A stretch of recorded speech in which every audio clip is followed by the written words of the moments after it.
Plan 30 ditor mësimi, tregtim Onineva 2 analiza teknike dita 10, thyrja e nivelit të thyrja e reme.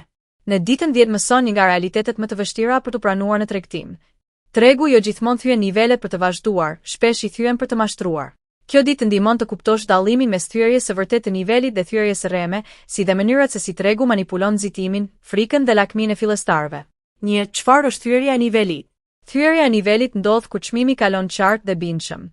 Mbi një rezistencë ose në një mbështetje. Në një thyerje të vërtetë. Çmimi nuk kthehet me një herë pas. Lëvizja ka forcë. Tregu pranon nivele të reja çmimi. Në gjuhë të thjeshtë. Tregu e la pas nivelin dhe vazhdoi rrugën.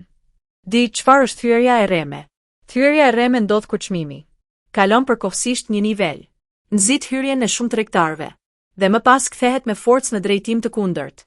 Në këtë rast, blerësit ose shitësit mbeten të bllokuar. Tregu i ndëshkon hyrjet e nxituara. Ndodh lëvizje e fortë në drejtim të kundërt. Në gjuhë të thjeshtë, tregu e kaloi nivelin vetëm për të mashtruar, pastaj u kthye. 3. Pse ndodhin thyerjet e reme? Thyerjet e reme nuk janë rastësi. Ato ndodhin sepse shumë njerëz shohin të njëjtin nivel. Shumë hyrje grumbullohen në të njëjtin vend. Tregu kërkon likuiditet, jo drejtësi. Likuiditeti gjendet aty ku janë ndalesat e humbjes, hyrjet emocionale, vendimet e nxituara. Tregu lëviz aty ku ka më shumë njerëz të gabuar. 4. Si manipulon tregu fillestarta? Manipulimi përmes nxitimit. Fillestari shet çmimin që kalon nivelin dhe mendon: po ikën treni. Ai hyn menjëherë, pa pritur konfirmim. Tregu kthehet dhe ndëshkon. Manipulimi përmes frikës. Çmimi shkon pak kundër fillestarit. Ai mbyll me frikë. Menjëherë pas kësaj, tregu vazhdon në drejtimin fillestar. Manipulimi përmes shpresës. Fillestari nuk pranon humbjen. Pret që çmimi të kthehet.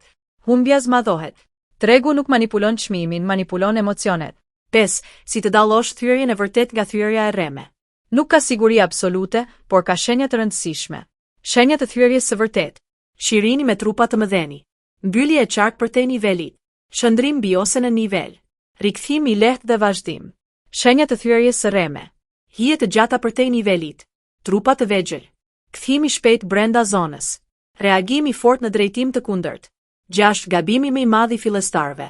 Gabimi kryesor është hyrja menjëherë sapo niveli thyhet. Pa pritur mbyllje. Pa parë reagimin. Nuk është detyra jote të jesh i pari. Është detyra jote të jesh i saktë. 7. Ushtrim praktik për ditën 10 hapi 1. Zgjidh disa tregje. Euro ndaj dollarit amerikan. Poundi ndaj dollarit amerikan. Dollari amerikan ndaj yenit japonez. Hapi 2. Vendos intervalin 4 orësh ose ditor. Hapi 3. Gjej raste ku niveli është thyer dhe tregu ka vazhduar. Ku niveli është thyer dhe tregu është kthyer. Hapi 4. Shkruaj vëzhgimet. Këtu thyerja ishte reme sepse çmimi u kthye menjëherë. Këtu thyerja ishte vërtet sepse tregu e pranoi nivelin e ri. Shkrimi e forcon mendimin kritik. 8. Çfarë duhet të arrish në fund të ditës 10? Në fund të kësaj dite duhet të dallosh thyerjen e vërtet nga ajo e reme. Mos hysh nga nxitimi. Kuptosh se tregu teston durimin. Pranosh se pritja është pjesë e strategjisë. Përfundim. Tregu nuk shpërblen shpejtësinë. Shpërblen qetësinë dhe vëzhgimin. Kush hyn i pari shpesh gabon. Kush pret konfirmimin mbijeton.